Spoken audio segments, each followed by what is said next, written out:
तो हेलो दोस्तों, कैसे हैं आप सब। उम्मीद करता हूं आप सब अच्छे होंगे और अच्छे से पढ़ाई कर रहे होंगे। मैं अमन सिंह राजपूत एक बार फिर से हाजिर हूं आप सभी के सामने एक बहुत ही शानदार टॉपिक के साथ। जैसा कि आप सभी को पता है, क्लास 9 के लिए हम चैप्टर 1 स्टार्ट कर चुके थे, उसके कुछ इंपॉर्टेंट क्वेश्चन कर चुके थे। उसकी एक्सरसाइज 1.3 तक कवर कर लिया हमने, इंट्रोडक्शन पार्ट कर लिया। बारी है 1.4 की, तो 1.4, 1.5, 1.6 और कुछ इंपॉर्टेंट ट्रिक्स सीखेंगे इस वीडियो में, जिससे कि आपकी कैलकुलेशन को ज़्यादा तेज कर सके हम, ताकि आपके समय को बचाया जा सके और आप अच्छे नंबर ला सके। तो देख लेते हैं कि इस वीडियो में क्या क्या सीखने वाले हैं हम। समरी क्या है इस वीडियो की, इस सेशन की। तो इस सेशन में हम सीखने वाले हैं कि स्टार्ट करेंगे थॉट ऑफ डे से, आज के विचार से स्टार्ट करेंगे, ताकि हमें पता चल सके कि हमें आगे करना क्या है। उसके बाद हम एक्सरसाइज 1.4 करेंगे, एक्सरसाइज 1.5 के सॉल्यूशंस देखेंगे, 1.6 के सॉल्यूशंस देखेंगे इसी वीडियो में। एक ही वीडियो के अंदर 1.4, 1.5 और 1.6 तीनों एक्सरसाइज को कवर करने वाले हैं। उसके बाद हम ट्रिक ऑफ द डे देखने वाले हैं कि आज के दिन का ट्रिक क्या होना चाहिए, क्या ट्रिक है, आज आप क्या नया सीख सकते हैं और अपने कैलकुलेशन को इम्प्रूव कर सकते हैं और अपने समय को बचा सकते हैं। तो चलिए थॉट ऑफ द डे से स्टार्ट करते हैं कि आपके सामने एक थॉट ऑफ द डे है, बहुत अच्छा कोट है। देखिए, ख्वाहिशों से नहीं गिरते फूल झोली में, ख्वाहिशों से नहीं गिरते फूल झोली में, कर्म की साख को हिलाना होगा, कर्म की साख को हिलाना होगा, कुछ नहीं होगा कोसने से किस्मत को, कुछ नहीं होगा कोसने से किस्मत को, अपने हिस्से का दिया खुद ही जलाना होगा। तो इस कोट का मतलब क्या है, अर्थ क्या है? बेसिकली आपको किस्मत के भरोसे नहीं बैठना कि अगर किस्मत करे तो ये क्वेश्चन आ जाए, हमारे अच्छे नंबर आ जाए, हम टॉप कर जाए, अच्छे नंबर आ जाए तो हम पास हो जाए।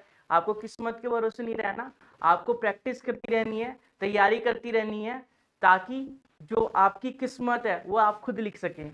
अगर दशरथ मांझी ने सोच लिया होता कि इतना बड़ा पहाड़, इतना बड़ा चट्टान तोड़ना इम्पॉसिबल है, मैं नहीं कर पाऊंगा, तो आज इतिहास के पन्नों में उनका नाम नहीं लिखा होता सुनहरे अक्षरों से।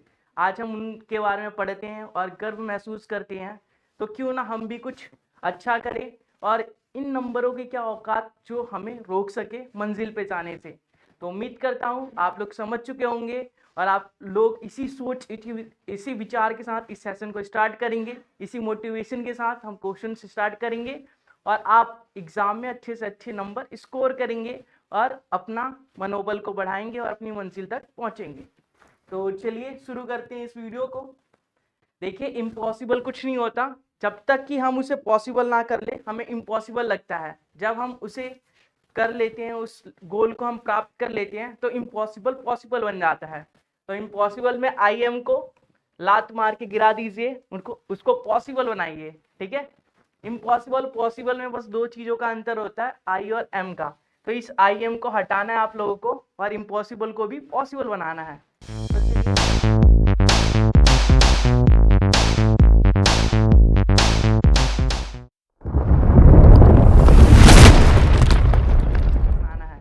तो चलिए आज की वीडियो को स्टार्ट करते हैं और सीखते हैं कुछ नया। एक्सरसाइज 1.4। तो एक्सरसाइज 1.4 का क्वेश्चन नंबर फर्स्ट आप लोगों के सामने है। क्वेश्चन नंबर फर्स्ट में क्या बोला गया है कि जो 3.765 है उसे नंबर लाइन पे शो करना है। तो आप लोगों को इंट्रोडक्शन पार्ट में बताया गया था कि किसी भी नंबर को नंबर लाइन पे शो कैसे किया जाता है। अगर नॉर्मल नंबर है तो आप तो कर सकते हैं उसे, लेकिन अगर ऐसे पॉइंट्स वाले नंबर हो तो कैसे शो किया जाएगा। देखिए, जैसे कि आप सबको पता है कि 3.765 जो है 3 और 4 के बीच में लाई करेगा। तो चलिए 3 और 4 के बीच में हम एक लाइन बना लेते हैं।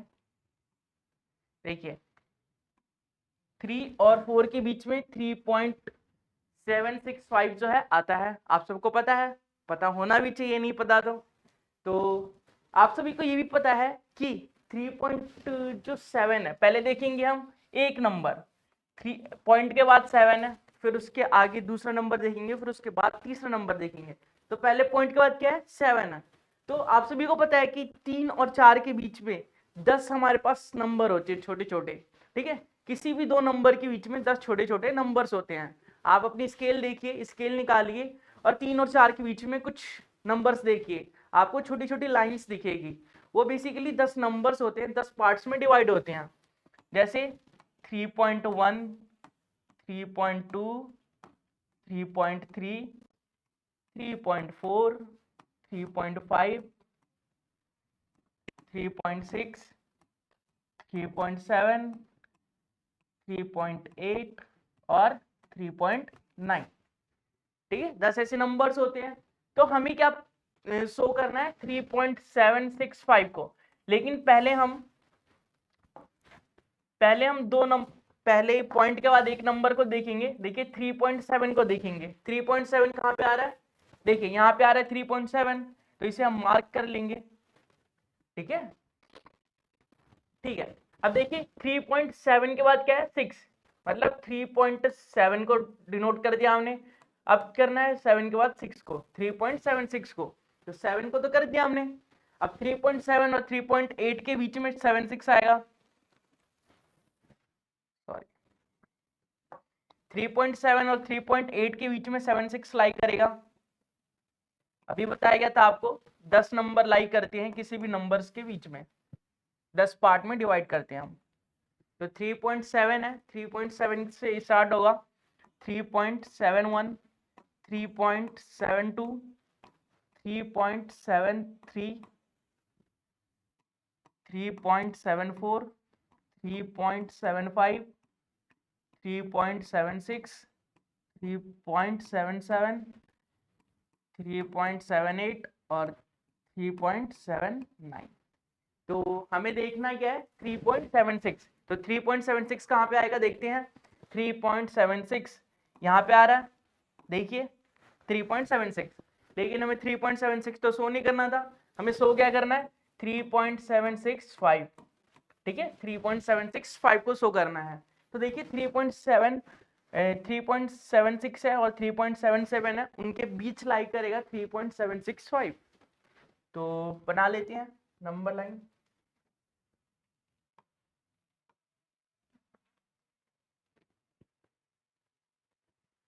यहाँ पे आएगा 3.76 और यहाँ आएगा 3.77, इनके बीच नंबर्स आएंगे 3.761, 3.762, 3.763, 3.764, 3.765,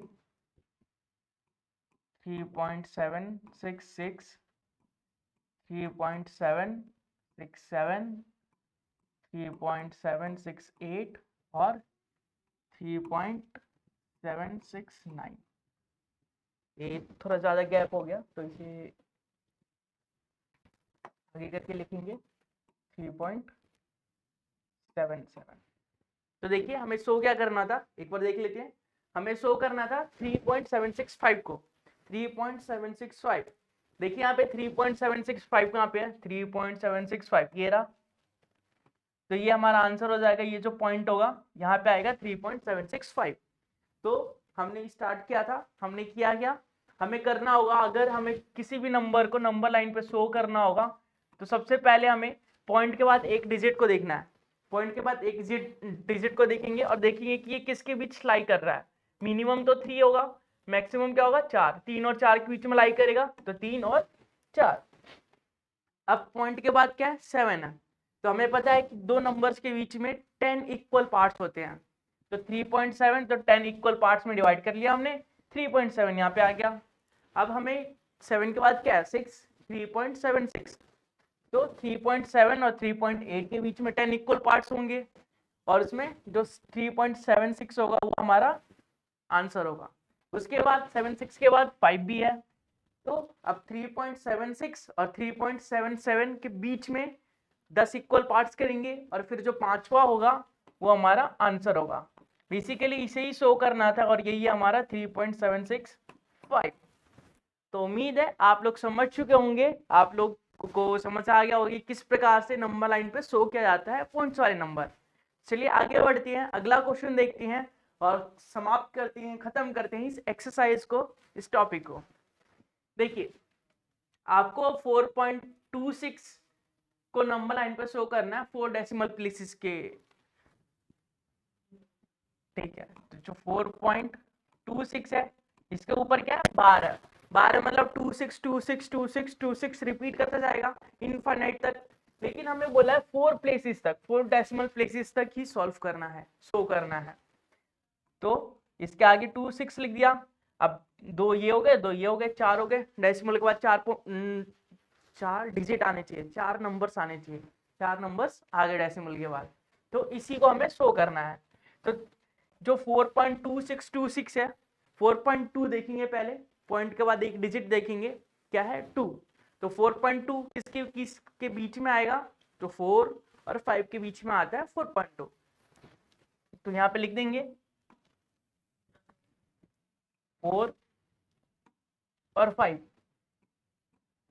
यहाँ पे आएगा 4.1, यहाँ पे आएगा 4.2, यहाँ आएगा 4.3, यहाँ आएगा 4.4, यहाँ आएगा 4.5, 4.6, 4.7, 4.8 और 4.9।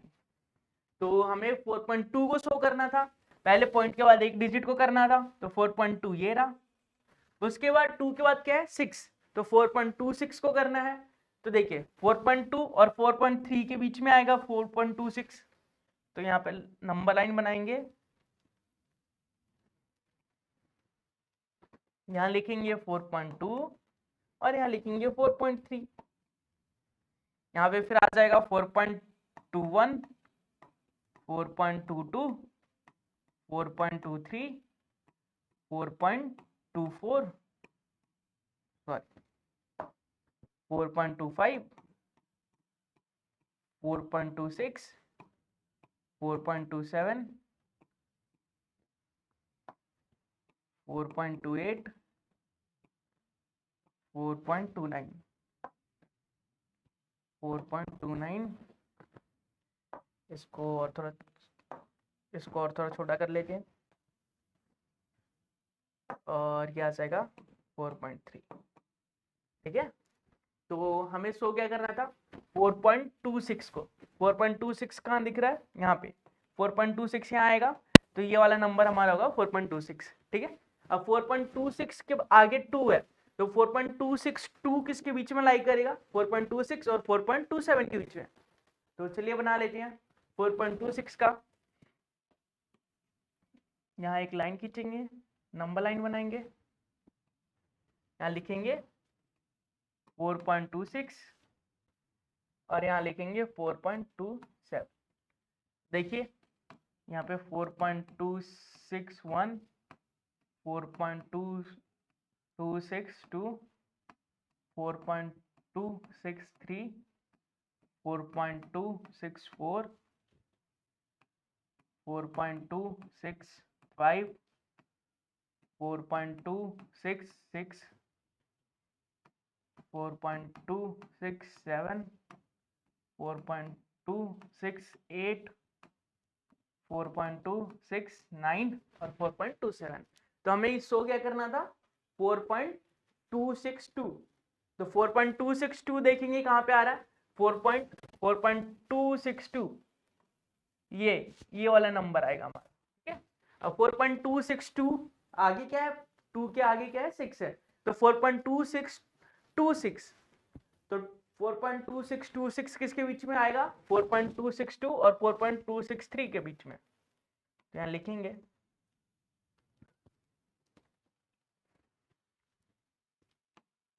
4.262 और 4.263। तो यहाँ पे लिख देंगे 4.2621, 4.2622, 4.2623, 4.2624, 4.2625, 4.2626, 4.2627, 4.2628, 4.2629। इसी प्रकार से देखिए हमें शो क्या करना था 4.2626, तो 4.2626 कहाँ आ रहा है यहाँ पे, तो ये वाला जो नंबर होगा हमारा आंसर होगा। इसी को हमें शो करना था कि 4.2626 कहाँ पे आएगा, तो 4.2626 यहाँ पे आएगा और इस प्रकार से हम शो करेंगे। तो उम्मीद है आप लोगों को समझ में आ गया होगा स्टेप बाय स्टेप। इसी के साथ 1.4 समाप्त होता है। स्टार्ट करते हैं हम एक्सरसाइज 4.5 1.5 के साथ 1.5 के साथ बढ़ते हैं आगे और सीखते हैं कि 1.5 में कैसे क्वेश्चंस है, कैसे प्रॉब्लम्स है जिसे स्टेप बाय स्टेप सॉल्व किया जा सकता है और जिसे आंसर लाया जा सकता है बहुत इजी तरीके से। तो चलिए सॉल्व करते हैं और सीखते हैं कुछ नया। देखिए 1.5 का क्वेश्चन नंबर फर्स्ट है आपके सामने। आपको बोला है कि रैशनल नंबर और इरेशनल नंबर में बताना है। जो एग्जांपल्स आपको दिए गए हैं क्लासिफाई करना है कि कौन सा रैशनल नंबर है, कौन सा इरेशनल नंबर है। तो आप सभी को पता होगा कि रैशनल नंबर क्या होता है, इरेशनल नंबर क्या होता है। आप सबको बहुत बार बताया जा चुका है कि रैशनल नंबर क्या होता है, इरेशनल नंबर क्या होता है। फिर भी एक बार बता देता हूँ आप लोगों को कि रैशनल नंबर क्या होता है। बेसिकली रैशनल नंबर जो होता है वो ऐसे नंबर्स जिसे p अपॉन क्यू की फॉर्म में हम लिख सकते हैं, प्रेजेंट कर सकते हैं और q 0 के इक्वल नहीं होगा, जिसकी डेसिमल एक्सपेंशन जो होगा टर्मिनेटिंग होता है या नॉन टर्मिनेटिंग बट रिपीटिंग होता है, उसे हम रैशनल नंबर बोलते हैं।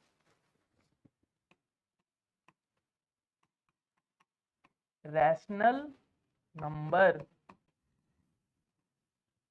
रैशनल नंबर क्या होता है, जिसे हम p अपॉन क्यू की फॉर्म में लिख सकते हैं। q 0 के बराबर नहीं होना चाहिए और ये टर्मिनेटिंग होता है। टर्मिनेटिंग का मतलब क्या होता है, जिसके डेसिमल एक्सपेंशन खत्म हो जाते हैं, या फिर ऐसे भी बोल सकते हैं कि ये नॉन टर्मिनेटिंग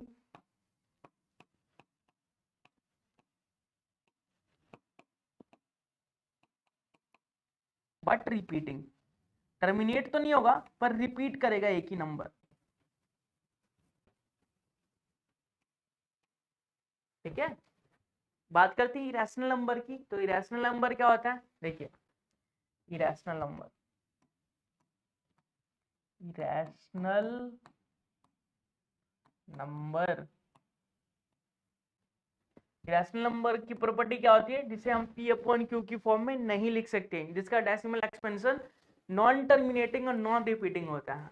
देखेंगे यहाँ नॉन टर्मिनेटिंग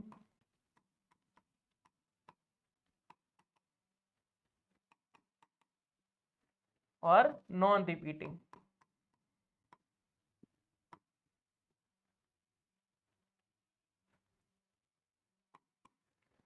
ठीक है, नॉन टर्मिनेटिंग और नॉन रिपीटिंग होता है डेसिमल एक्सपेंशन।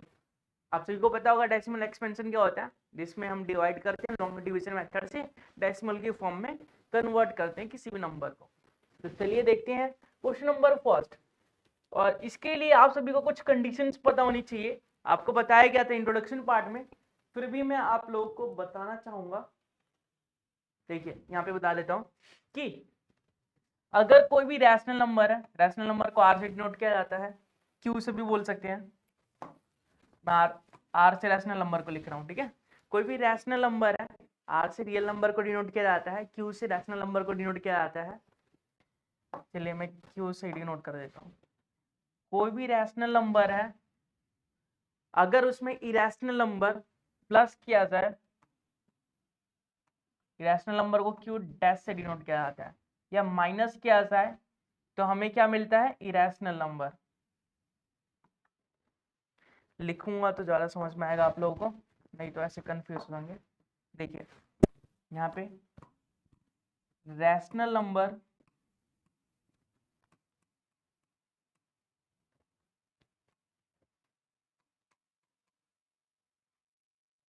अगर रैशनल नंबर में प्लस या माइनस करेंगे इरेशनल नंबर को,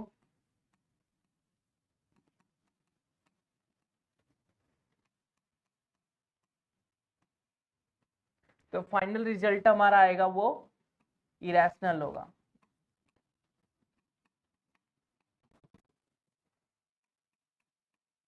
ठीक है, अगर रैशनल नंबर में किसी भी इरेशनल नंबर को प्लस या माइनस किया जाता है तो फाइनल रिजल्ट इरेशनल नंबर आता है।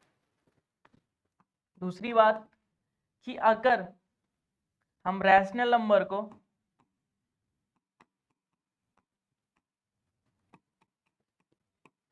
मल्टीप्लाई करते हैं इरेशनल नंबर से,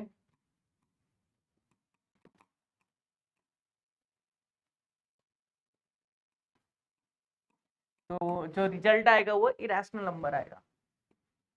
ठीक है, अगर हम तीसरा रिजल्ट ये कहता है कि अगर हम रैशनल नंबर को इरेशनल नंबर से डिवाइड करेंगे तो रिजल्ट जो आएगा वो रैशनल भी हो सकता है, इरेशनल भी हो सकता है। रिजल्ट क्या होगा? रैशनल भी हो सकता है और इरेशनल भी हो सकता है। ठीक है, तो इन सारी तीनों कंडीशंस को यूज करके हम इनका सॉल्यूशन निकालेंगे क्वेश्चन नंबर फर्स्ट का एक्सरसाइज 1.5 का। तो उम्मीद आप समझ गए होंगे कि किसी भी रैशनल नंबर में इरेशनल नंबर प्लस या माइनस किया जाता है तो वो इरेशनल नंबर बन जाता है। फाइनल रिजल्ट जो आता है वो इरेशनल नंबर का आता है। किसी भी रैशनल नंबर को इरेशनल नंबर से मल्टीप्लाई करेंगे तो इरेशनल नंबर रिजल्ट आएगा हमारा। किसी भी इरेशनल नंबर को इरेशनल नंबर से डिवाइड करेंगे तो रैशनल भी आ सकता है, इरेशनल भी नंबर आ सकता है। तो चलिए क्वेश्चन को सॉल्व करते हैं। क्लासिफाई करना है इन सारे क्वेश्चंस को जो आपको नीचे दिए गए हैं रैशनल और इरेशनल नंबर में। ठीक है, तो जैसे कि बताया मैंने, ये रैशनल नंबर है, ये इरेशनल नंबर है, डिफरेंस लिया गया है, माइनस लिया गया है, तो पूरा रिजल्ट जो होगा वो इरेशनल होगा। तो ये इरेशनल नंबर है।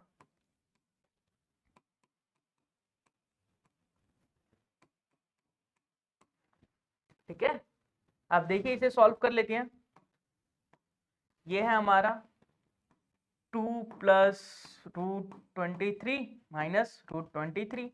देखिए √23 से √23 कट गया, बचा क्या? 3, और 3 तो रैशनल नंबर होता है, तो ये आ जाएगा हमारा रैशनल नंबर।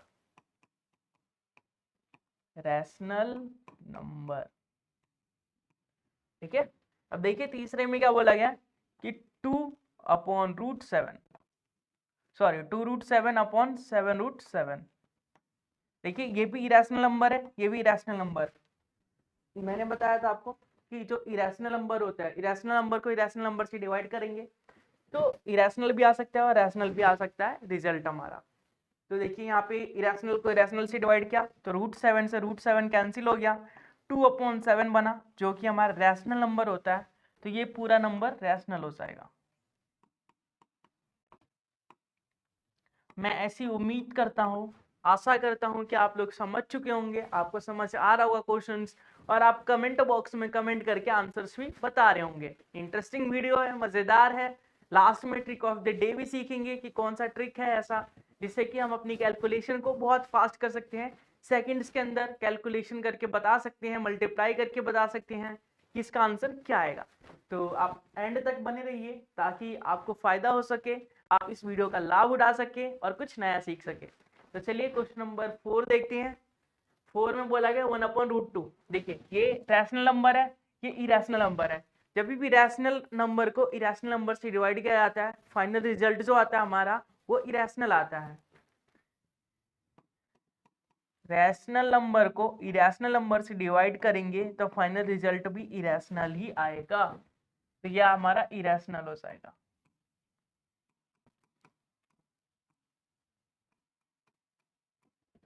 देखिए ये 2 तो रैशनल होता है ना, P/Q की फॉर्म में लिखा जा रहा है। देखिए P/Q की फॉर्म में लिखा जा रहा है और Q 0 भी नहीं है, तो ये एक रैशनल नंबर है।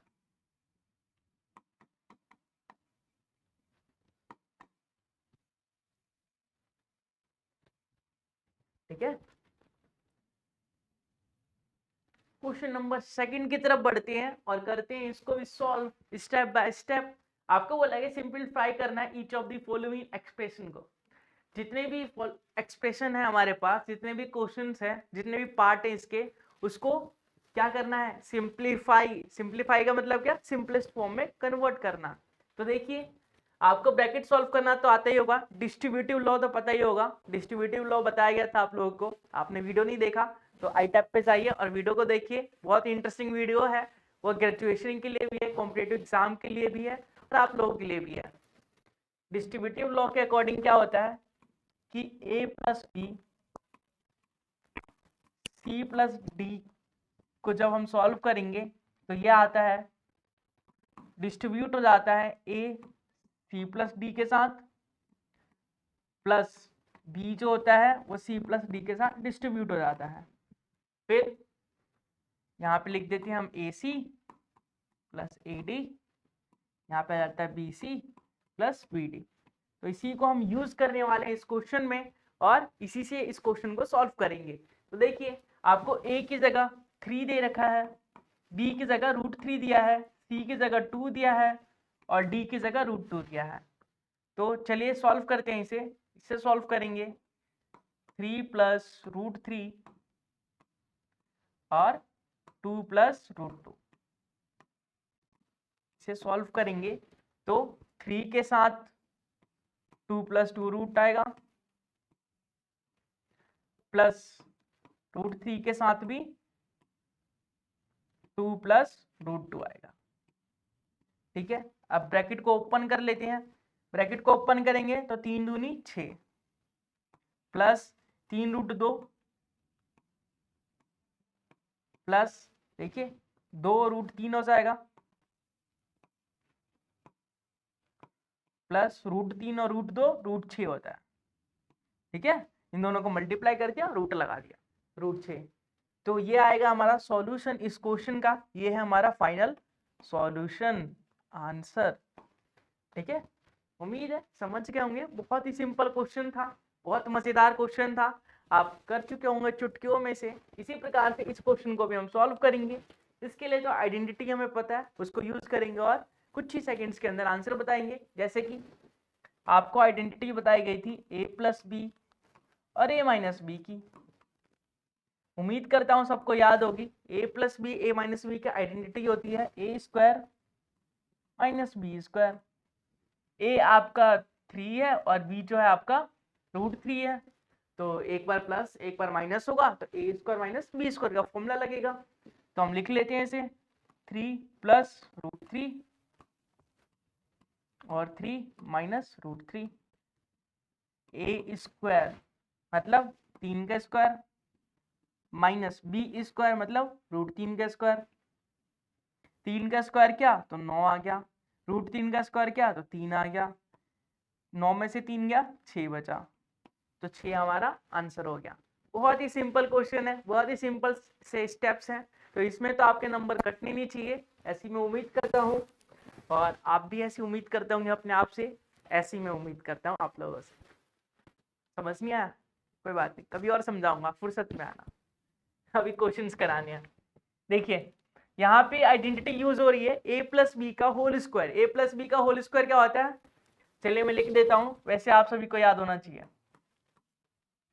a प्लस बी का whole square, a square plus b square plus 2ab। हाँ, ये वही वाला आइडेंटिटी है, वही फॉर्मूला है जिसे मोदी जी ने अपनी स्पीच में कहा था। समझ नहीं आया था ना वहाँ पे क्या बोल रहे थे, a का स्क्वायर हो गया, b का स्क्वायर हो गया, 2 बार b आ गया, वो कुछ अलग बता रहे थे। ये होता है वो, ठीक है, याद रखना। तो चलो a पता है आपको √5 है, b पता है √2 है, तो उसका स्क्वायर करते हैं। तो देखिए a की जगह √5, b की जगह √2, तो a स्क्वायर मतलब √5 का स्क्वायर लिख देते हैं इसे, a स्क्वायर √5 का स्क्वायर करेंगे प्लस b स्क्वायर √2 का स्क्वायर करेंगे प्लस 2ab। 2 a कितना है हमारा √5, b कितना है हमारा √2। चलिए इसे सॉल्व करते हैं। √5 का स्क्वायर मतलब √5 मल्टीप्लाई √5, √5 मल्टीप्लाई करेंगे 5 × 5 25 होता है, रूट के अंदर 25 का 5 बन जाएगा। तो √5 × √5, √5 × √5 जो होता है 5 होता है, √2 × √2 2 होता है। तो √5 × √5 5 हो गया, √2 × √2 2 हो गया, प्लस 2, इन दोनों को मल्टीप्लाई करेंगे तो अंडर रूट के साथ 5 × 2 कितना होता है 10। तो ये आ जाएगा 5 + 2 7 प्लस 2√10, ये आ जाएगा हमारा आंसर। ठीक है, चलिए अगला क्वेश्चन देखते हैं। अगला क्वेश्चन भी कुछ इस प्रकार से करना है, ये वाली आइडेंटिटी को यूज करना है और करना है। कमेंट बॉक्स में जल्दी से आंसर बताइए इसका। आपको बोला गया है a प्लस बी और a माइनस बी की जो आइडेंटिटी होती है, जो अभी बताया गया था आप लोगों को, वो लगानी है, आपको यूज करनी है आपको। ठीक है, आपको बोला गया है √5 माइनस √2 और √5 प्लस √2। तो लिखेंगे हम a स्क्वायर मतलब √5 का स्क्वायर माइनस b स्क्वायर मतलब √2 का स्क्वायर। √5 का स्क्वायर क्या होता है? 5 होता है। √2 का स्क्वायर क्या होता है? 2 होता है। अभी आप लोगों को बताया गया था। 5 में से 2 को माइनस करेंगे तो कितना आएगा? 3। तो 3 हमारा आंसर हो जाएगा, फाइनल सॉल्यूशन हो जाएगा। ऐसी मैं उम्मीद करता हूं कि आप समझ चुके होंगे और आगे के क्वेश्चंस करने के लिए तैयार होंगे। ठीक है, क्वेश्चन नंबर 3 है, बहुत ही इंटरेस्टिंग क्वेश्चन है। आपने पाई को देखा है? पाई जो होता है उसे आप लिखते हैं 22/7। तो इस क्वेश्चन में बोला गया है कि जो पाई को 22/7 आप लिखते हैं, तो ये तो एक रैशनल नंबर का फॉर्म है। रैशनल नंबर p/q की फॉर्म में है और q नॉट इक्वल टू 0 है। लेकिन आपको इंट्रोडक्शन पार्ट में बताया गया था कि जो पाई है वो एक इरेशनल नंबर है। इरेशनल नंबर के एग्जांपल में पाई को भी बताया गया था।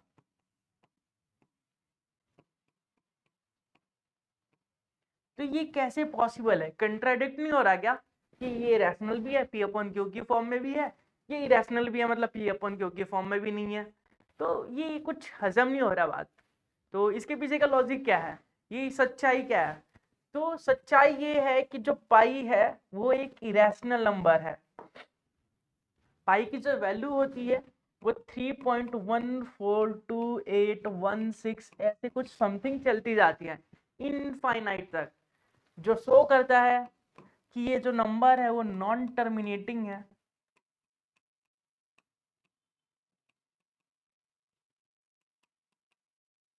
और नॉन रिपीटिंग है।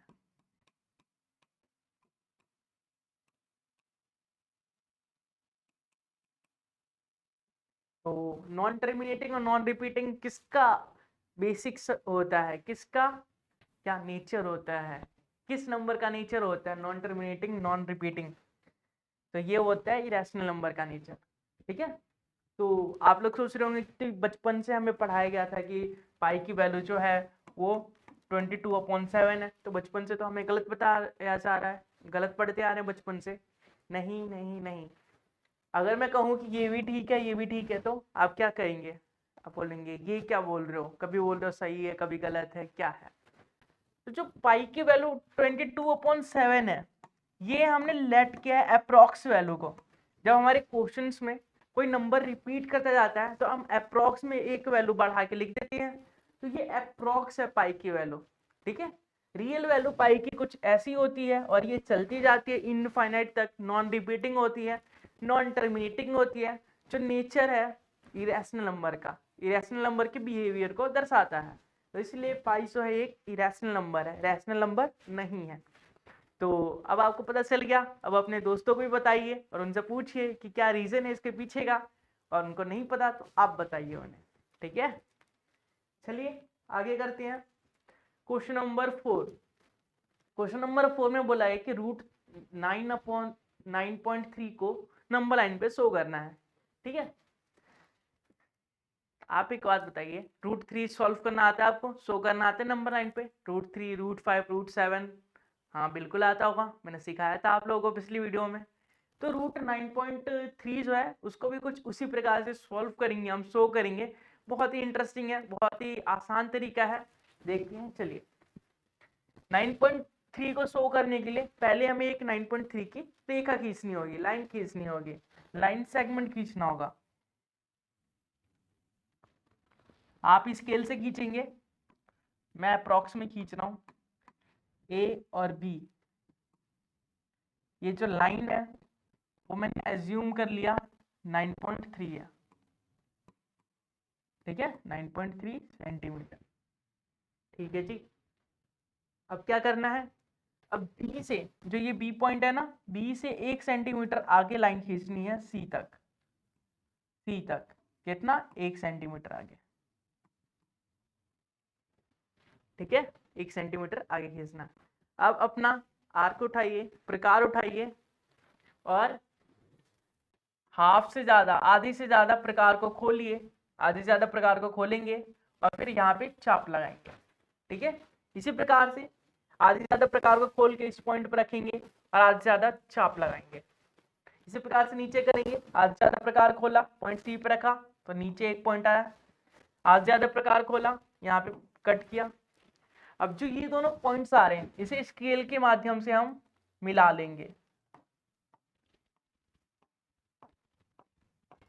ठीक है, ये जो हमारे पॉइंट्स है, ये जो हमने बाइसेक्टर खींचा, बाइसेक्टर का मतलब समझते हैं, दो इक्वल पार्ट्स में डिवाइड करना, तो हमने बाइसेक्टर बनाया, वो लाइन को हमने स्केल से मिला दिया। अब ये वाला पॉइंट और ये वाला पॉइंट, इनको रेडियस मान के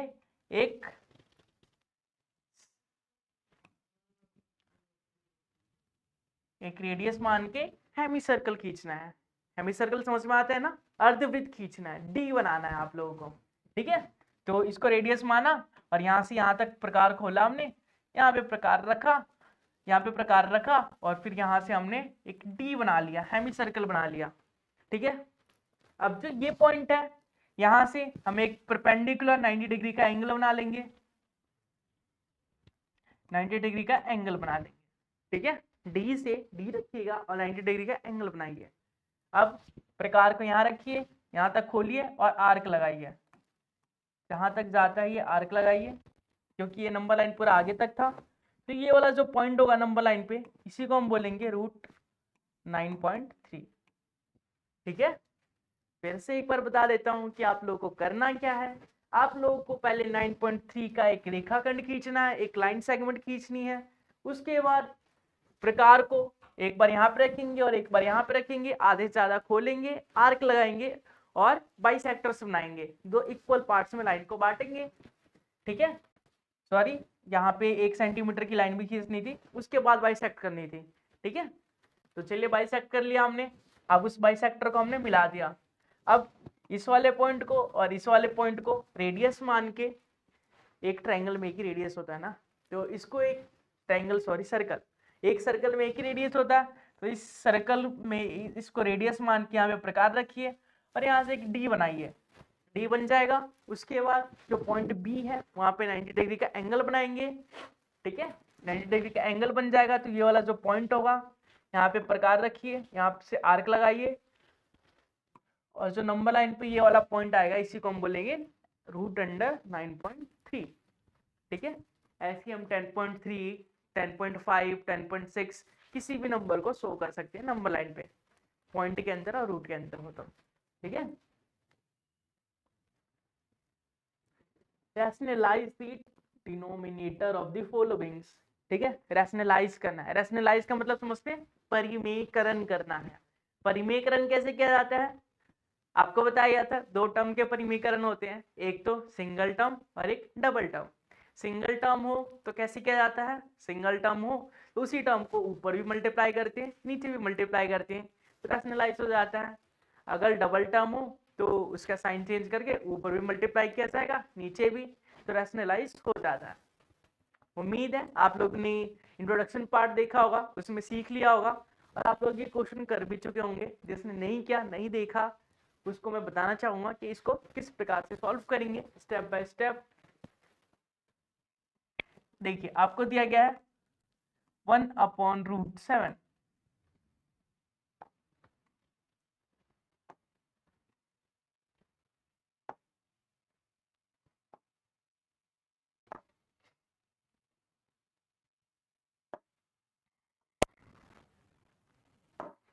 1/√7 लिखेंगे, 1/√7। ठीक है, 1/√7 है। अब √7 है तो √7 को ऊपर नीचे मल्टीप्लाई करना पड़ेगा, क्योंकि ये सिंगल टर्म है तो साइन चेंज करेंगे नहीं, सिंगल टर्म है तो ऊपर नीचे मल्टीप्लाई करेंगे। √7 को 1 से मल्टीप्लाई करेंगे तो ये आ जाएगा हमारा √7, √7 इंटू √7 नीचे हो जाएगा। ये मत करना कि √7 को √7 से काट देना, वही बन जाएगा। ठीक है, इसलिए ये गलती नहीं कर रही। अब √7 है तो ऊपर तो √7 ही आएगा, नीचे √7 इंटू √7 कितना होगा, √49, और √49 क्या होता है? 7 होता है। ठीक है, √7 इंटू √7 √49 हो जाएगा, और √49 मतलब 7 होता है। ठीक है, तो √7 का रैशनल 1/√7 का रैशनलाइज जो होता है √7/7 होता है। तो उम्मीद है समझ चुके होंगे, अगले क्वेश्चन के लिए तैयार होंगे। देखिए अगला क्वेश्चन क्या है, अगला पार्ट बोला गया कि 1/√7 माइनस √6 करना है। ठीक है, रैशनलाइज करेंगे इसके, तो क्योंकि दो टर्म है नीचे, डिनोमिनेटर में दो टर्म है, तो इसमें साइन चेंज करते हैं हम, रैशनलाइज करते हैं। उसके लिए हम √7, यहाँ पे माइनस है तो यहाँ पे प्लस करेंगे, साइन चेंज करके ऊपर नीचे मल्टीप्लाई कर देंगे, तो हमें मिलेगा √7 प्लस √6 को 1 से मल्टीप्लाई करेंगे तो √7 प्लस √6 अपॉन, देखिए यहाँ पे आइडेंटिटी लग रही है, पहले लिख देता हूं मैं, उसके बाद देखते हैं। √7 प्लस √6, यहाँ पे आइडेंटिटी लग रही है, कौन सी? a प्लस बी और a माइनस बी का। अभी बताया गया था कि a प्लस बी हो और a माइनस बी हो तो करते हैं हम a² माइनस b²। ये आइडेंटिटी काफी बार यूज हो रही है, तो ये आइडेंटिटी जो होती है वो इंपॉर्टेंट हो जाती है आप लोगों के लिए, क्योंकि काफी क्वेश्चंस में इसका यूज किया जा रहा है, तो आपको ये याद होनी ही चाहिए, कंपलसरी है। ठीक है, कंपलसरी, स्किप नहीं कर सकते इसे। चलिए आगे देखते हैं, तो ऊपर तो सेम ही रहेगा √7 प्लस √6, नीचे आ जाएगा हमारा a plus B a minus b, a plus B a minus b मतलब a² माइनस b², तो √7 का स्क्वायर माइनस √6 का स्क्वायर, ये आ जाएगा, ऊपर आ जाएगा √7 प्लस √6, नीचे आ जाएगा √7 का स्क्वायर क्या होता है? 7 होता है, अभी बताया गया था आपको।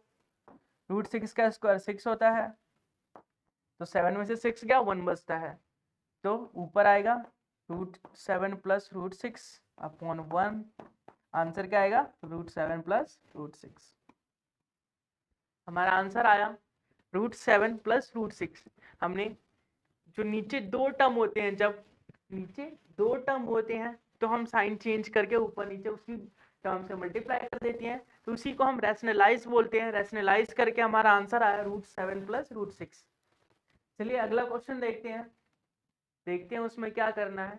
आपको फिर से वैसी क्वेश्चन दिया गया है 1/√5 प्लस √2, तो इसका रैशनलाइज करना है, तो क्या करेंगे? साइन चेंज करके सेम टर्म से ऊपर नीचे मल्टीप्लाई कर देंगे। चलिए करते हैं, साइन चेंज करके सेम टर्म से ऊपर नीचे मल्टीप्लाई कर देंगे। √5 माइनस √2 को 1 से मल्टीप्लाई करेंगे तो √5 माइनस √2 आ जाएगा।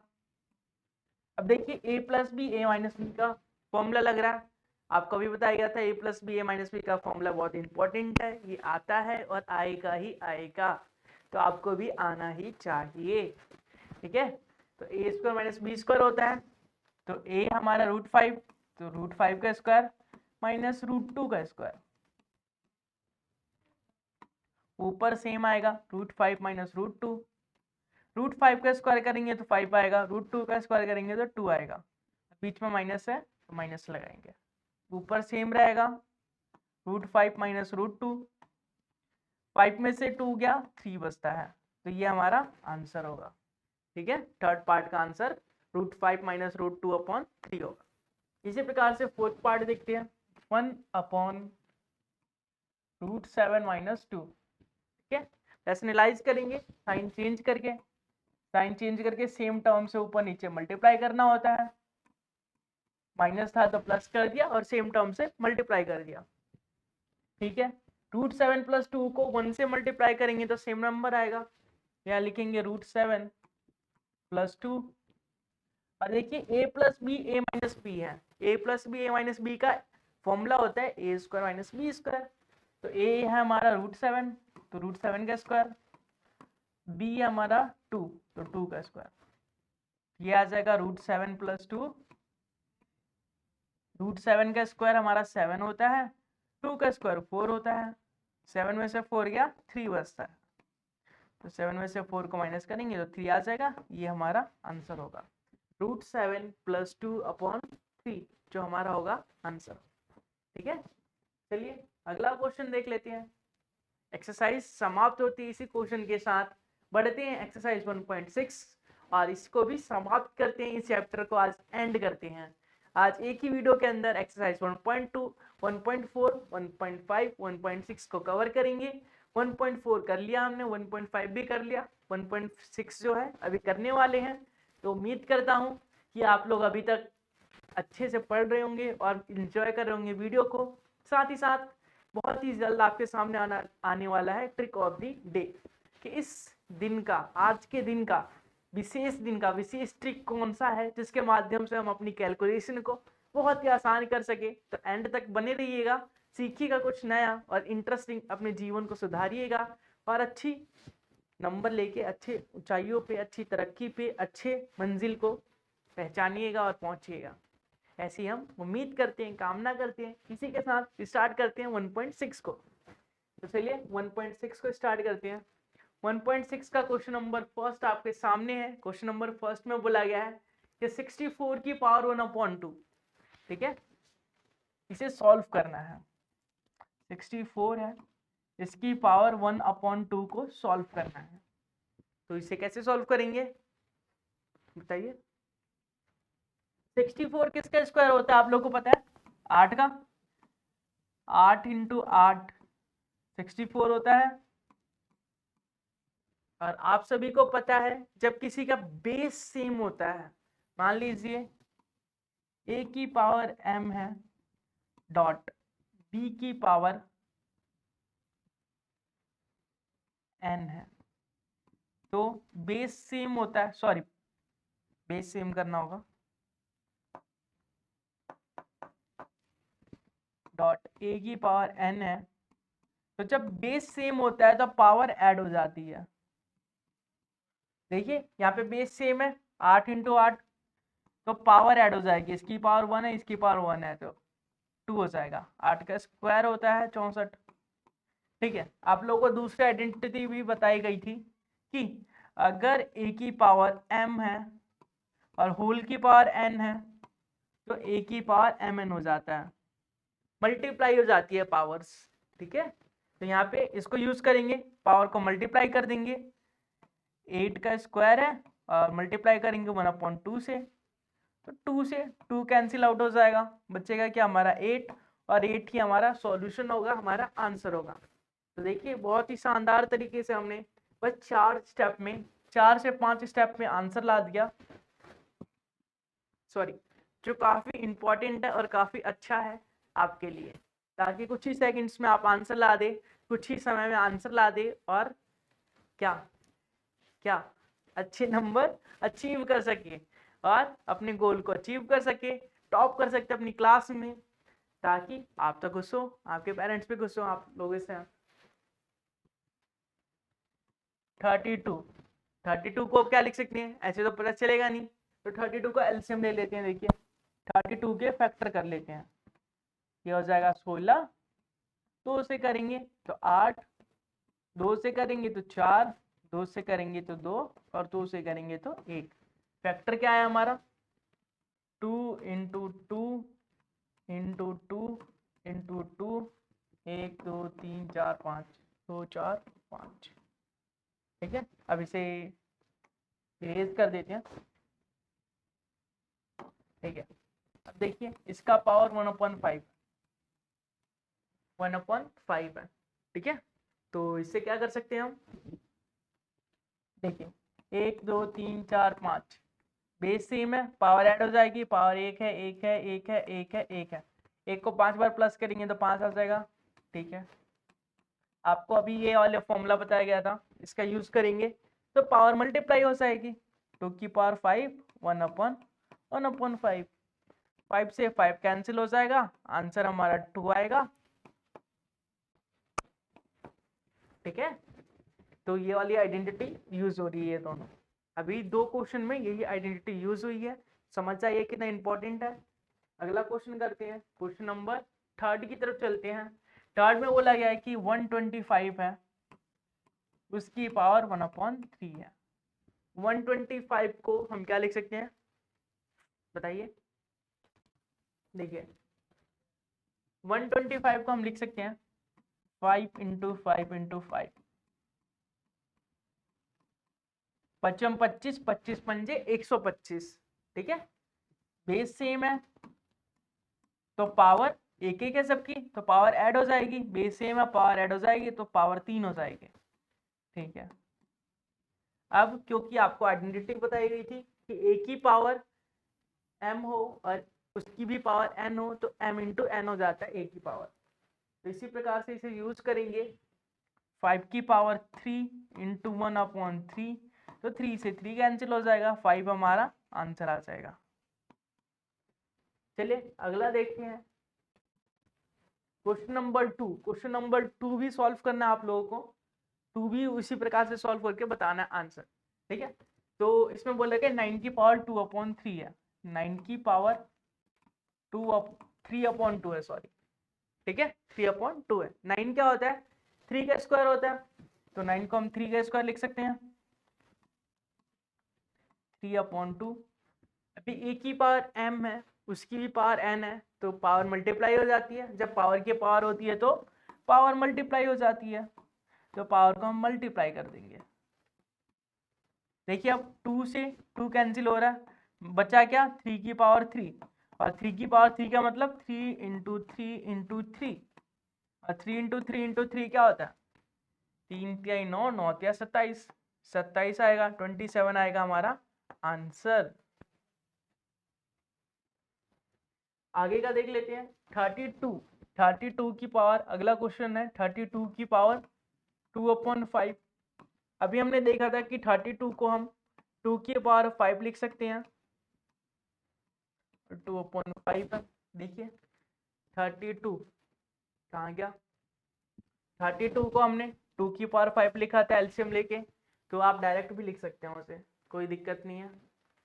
अब देखिए पावर मल्टीप्लाई हो जाएगी, जब पावर की पावर होती है तो पावर को मल्टीप्लाई कर देंगे, तो 5 से 5 कट जाएगा, 2 की पावर 2, मतलब क्या, 2 × 2, 2 × 2 होता है 4, तो आंसर आएगा हमारा 4। अगला देखते हैं 6। थर्ड पार्ट में बोला गया है कि 16 की पावर 3/4 होना चाहिए। अब 16 क्या होता है, 16 को कैसे लिख सकते हैं हम, देखिए 16 का एलसीएम ले तो क्या लिख सकते हैं हम, 2 8 2 4 2 2 2 1, तो 16 को लिख सकते हैं 2 × 2 × 2 × 2। ठीक है, और इसकी पावर है 3/4। तो देखिए बेस सेम है, पावर ऐड हो जाएगी, तो 2 की पावर 4 लिख सकते हैं हम 16 को, और 3 की पावर 4 है। जब पावर a की पावर m इंटू उसकी भी पावर n हो तो a की पावर mn कर दिया जाता है, तो a की पावर mn करेंगे, मतलब 2 की पावर 4 इंटू 3/4 करेंगे, 4 से 4 कैंसिल हो जाएगा, 2 की पावर 3 बचेगा, जो होता है 2 × 2 × 2, 2 दूनी 4, 4 दूनी 8, तो 8 हमारा फाइनल आंसर होगा। उम्मीद करता हूँ आप लोग समझ चुके होंगे, आप लोगों का भी आंसर आ रहा होगा। साथ ही साथ क्वेश्चन इसका पार्ट 4 करते हैं। क्वेश्चन नंबर कौन सा था ये, क्वेश्चन नंबर 2 का पार्ट 4। ठीक है, तो 125 की पावर कितनी है, -1/3। 125 को लिख सकते हैं 5 × 5 × 5, अभी लिखा था हमने। ठीक है, -1/3। देखिए बेस सेम है, पावर ऐड हो जाएगी, तो 5 की पावर 3 हो जाएगी, 1/3। देखिए एक की पावर m है, उसकी पावर n है, तो एक की पावर mn हो जाता है, जो 5 की पावर 3 × 1/3, 3 से 3 कैंसिल हो गया, 5 की पावर 1 बचा माइनस का। 5 की पावर 1 माइनस का मतलब क्या है कि आंसर आएगा हमारा 1/5, क्योंकि अपॉन में सब लिखते हैं। मान लीजिए ए की पावर माइनस एम है, तो इसे हम लिख सकते हैं 1 अपॉन ए की पावर एम, अपॉन में करके पावर को पॉजिटिव बना सकते हैं। तो इसी का यूज किया मैंने और इसे सॉल्व किया। तो उम्मीद करता हूँ आप लोग समझ रहे होंगे और मज़ा आ रहा होगा आप लोगों को। चलिए क्वेश्चन नंबर 3 करते हैं और देखते हैं इसे किस प्रकार से सॉल्व करना है। देखिए आपको बोला गया है 2 की पावर 2 अपॉन 3 है मल्टीप्लाई 2 की पावर 1 अपॉन 5 है। अभी आपको बताया गया था कि ए की पावर एम है इंटू ए की पावर एन है, तो ए की पावर एम एन हो जाती है, एम प्लस एन हो जाती है। ठीक है, जब बेस सेम होता पावर ऐड हो जाती है। देखिए 2 यहाँ पे भी है 2 यहाँ पे भी है, बेस सेम है तो पावर ऐड हो जाएगी। तो देखिए 3 और 5 का एलसीएम ले लेंगे तो ये आ जाएगा 15।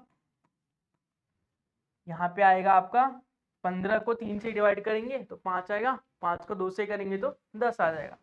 यहाँ जाएगा 10, 15 को 5 से करेंगे डिवाइड तो 3 आएगा, 3 को 1 से मल्टीप्लाई करेंगे तो 3 आ जाएगा। ठीक आ जाएगा 2 की पावर 13/15, 2 की पावर 13/15 आपका आंसर होगा। थोड़ा अजीब दिख रहा है ना, और आंसर यही होगा। ठीक है, चलिए अगला पार्ट करते हैं, पार्ट सेकंड, थर्ड का पार्ट सेकंड है 1 अपॉन 3 की पावर 3 और उसकी होल पावर 7। तो इसको हम लिख सकते हैं 1 अपॉन, क्योंकि ए की पावर एम अपॉन एन है। ओके, आपको बताया गया था कि ए की पावर माइनस एम है तो 1 अपॉन ए की पावर एम लिख सकते हैं। तो देखिए इसी फॉर्म में ए की पावर एम की फॉर्म में है। ठीक है, 1 अपॉन ए की पावर एम की फॉर्म में है, तो 1 अपॉन ए की पावर एम को लिख सकते हैं ए की पावर माइनस एम, तो इसको लिख सकते हैं 3 की पावर माइनस 3। ठीक है, और ये है 7। तो आपको भी बताया गया था कि ए की पावर एम है उसकी होल पावर एन है, तो ए की पावर एम एन हो जाती है। तो पावर मल्टीप्लाई कर देंगे, 3 की पावर माइनस 3 इंटू 7, तो 3 की पावर माइनस 21 हो जाएगा। और फिर इसका यूज करेंगे हम इस फॉर्म से इस फॉर्म में कन्वर्ट करेंगे तो ये आ जाएगा 1 अपॉन 3 की पावर पॉजिटिव 21। यही हमारा आंसर होगा। तो सारी आइडेंटिटी याद होगी आप लोगों को, तो सिंपल वे में आसानी से कर सकते हैं आप लोग। अगला क्वेश्चन देख लेते हैं। देखिए 11 की पावर 1/2 है इंटू 11 की पावर 1/4, बेस सेम है, पावर ऐड हो जाएगी 1/2 प्लस 1/4। एलसीएम लेंगे 2 और 4 का, तो एलसीएम 4 आ जाएगा। 4 को 2 से डिवाइड करेंगे 2 आएगा, 2 को 1 से मल्टीप्लाई करेंगे तो 2 आएगा। यहाँ पे 2, 4 को 4 से डिवाइड किया 1 आया, 1 को 1 से मल्टीप्लाई किया तो 1 आया। तो 11 की पावर 3/4 जो होगा आपका आंसर होगा। चलिए अगला क्वेश्चन देख लेते हैं। अगला पार्ट है इसका 7 की पावर 1/2 इंटू 8 की पावर 1/2। तो इसमें आपको आइडेंटिटी लगानी है, ए की पावर एम है इंटू बी की पावर एम है, तो हम लिख सकते हैं ए इंटू बी की पावर एम। ठीक है, इस आइडेंटिटी का यूज करेंगे और इस क्वेश्चन को सॉल्व करेंगे। देखिए ए की जगह आपका 7 है, बी की जगह आपका क्या है 8 और एम की जगह है 1/2। तो 7 इंटू 8 करेंगे और होल पावर 1/2 कर देंगे, 7 8 56, 56 की पावर 1/2। ये आपका आंसर हो जाएगा। ठीक है, उम्मीद करता हूँ समझ गए होंगे आप लोग। तो जिसका आपको बेसब्री से इंतजार था, एक्सरसाइज खत्म हो चुका है। 1.6 के क्वेश्चंस लगभग खत्म हो गए हैं। हमने पूरा चैप्टर कंप्लीट कर लिया जिसका आप बेसब्री से इंतजार कर रहे थे। ट्रिक ऑफ द डे की वो पल, वो जो समय है वो आ चुका है। अब सीखेंगे ट्रिक ऑफ द डे में। ट्रिक ऑफ द डे में मल्टीप्लिकेशन के कुछ ट्रिक सीखेंगे, जिसमें अगर देखिए मल्टीप्लिकेशन का ट्रिक सीखेंगे जिसमें क्या 10 डिजिट जो 10th प्लेस है वो सेम होना चाहिए, और जो यूनिट प्लेस है उनका सम 10 होना चाहिए। 10th प्लेस जो है वो सेम होना चाहिए, यूनिट प्लेस का सम जो होना चाहिए वो 10 होना चाहिए। तो इस ट्रिक को हम इजीली कर सकते हैं। कैसे, देखिए जो यूनिट प्लेस पे है 8 और 2, 8 गुना 2 कितना होता है, 8 दूनी 16, इसको 16 लिख देंगे। ऐसे ही ये 7 है, 7 का अगला नंबर क्या होता है, 8 होता है, तो 7 को 8 से मल्टीप्लाई करेंगे, 7 8 56, तो 56, इसका आंसर यही होगा। कैलकुलेटर निकाल के आप चेक भी कर सकते हैं, सिर्फ 2 सेकंड के अंदर मैंने आंसर बताया, और आप अगर इसे नॉर्मल मल्टीप्लाई करेंगे तो बहुत सारा टाइम लगाएंगे। 2 सेकंड के अंदर कैसे सॉल्व करना है मैंने आपको बता दिया। देखिए फिर से एक बार, समझ नहीं आया हो तो, जब ये ट्रिक तब अप्लाई होती है जब 10th प्लेस सेम होता है। देखिए यहाँ पे भी 7 है, यहाँ पे भी 7 है, और यूनिट प्लेस का सम जो होता है वो 10 होता है। जैसे 8 और 2 का, 8 और 2 को प्लस करेंगे तो 10 आ जाएगा, और 10th प्लेस जो है सेम है। तो करना क्या होता है हमें ट्रिक में कि 8 को, जो यूनिट प्लेस होता है उन्हें मल्टीप्लाई करना होता है। 8 को 2 से मल्टीप्लाई किया तो 16 आ गया। इसी प्रकार से 7, ये 7 है, 7 का अगला नंबर क्या होता है 8, तो 7 को 8 से मल्टीप्लाई करेंगे तो 56 आ जाएगा। ठीक है, तो ये रहा आपका आंसर।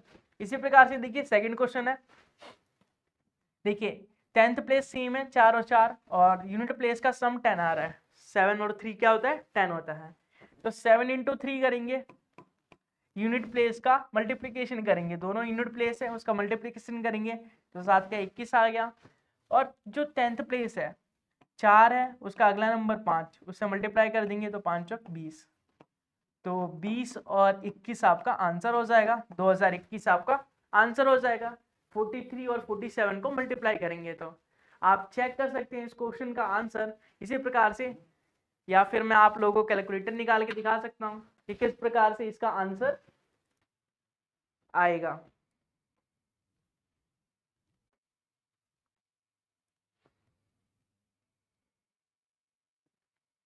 देखिए पहले 78 और 72 को करेंगे, 78 इंटू 72, 78 और 72 को किया हमने तो 5616 आया, और हमने कुछ ही सेकंड के अंदर 5616 आंसर ला दिया।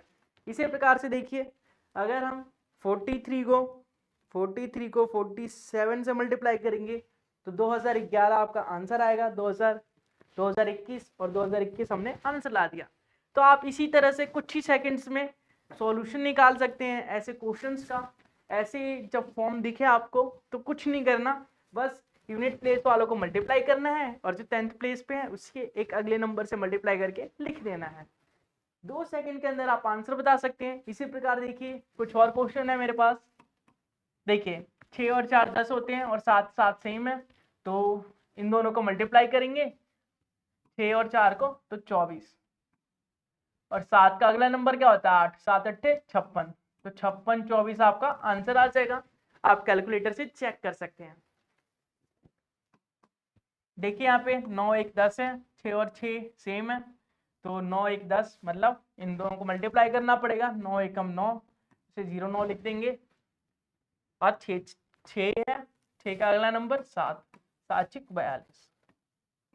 ठीक है, क्योंकि हमें लास्ट में 2 डिजिट लिखना होता है इसलिए मैंने 9 को 0 9 लिखा, तो आप कंफ्यूज नहीं होना आप लोगों को। ठीक है, चलिए अगला नंबर देख लेते हैं। यहाँ 7 और 3 10 है, 9 9 ठीक है, तो 7 तिया 21 हो गया, और 9 दैया 90 हो गया, क्योंकि 9 का अगला नंबर क्या होगा 10 होगा, तो 9 को 10 से मल्टीप्लाई करेंगे तो 90 आ जाएगा, तो 90 21 आपका आंसर हो जाएगा। बहुत ही शानदार ट्रिक है, आप इसके क्वेश्चंस प्रैक्टिस करेंगे और इसको अप्लाई करेंगे, बहुत ही आप किसी को भी चौंका सकते हैं। कुछ ही सेकंड्स के अंदर आंसर लाके किसी को भी इंप्रेस कर सकते हैं। तो उम्मीद करता हूं आप लोगों को ट्रिक ऑफ द डे बहुत ही पसंद आया होगा, आपको वीडियो पसंद आई होगी, वीडियो को एंजॉय किया होगा और लास्ट तक देखा होगा। साथ ही साथ वीडियो को लाइक करिए और कमेंट में फीडबैक दीजिए, और साथ ही साथ शेयर कीजिए। मिलेंगे किसी अगले नए वीडियो में, तब तक के लिए बाय बाय, टेक केयर।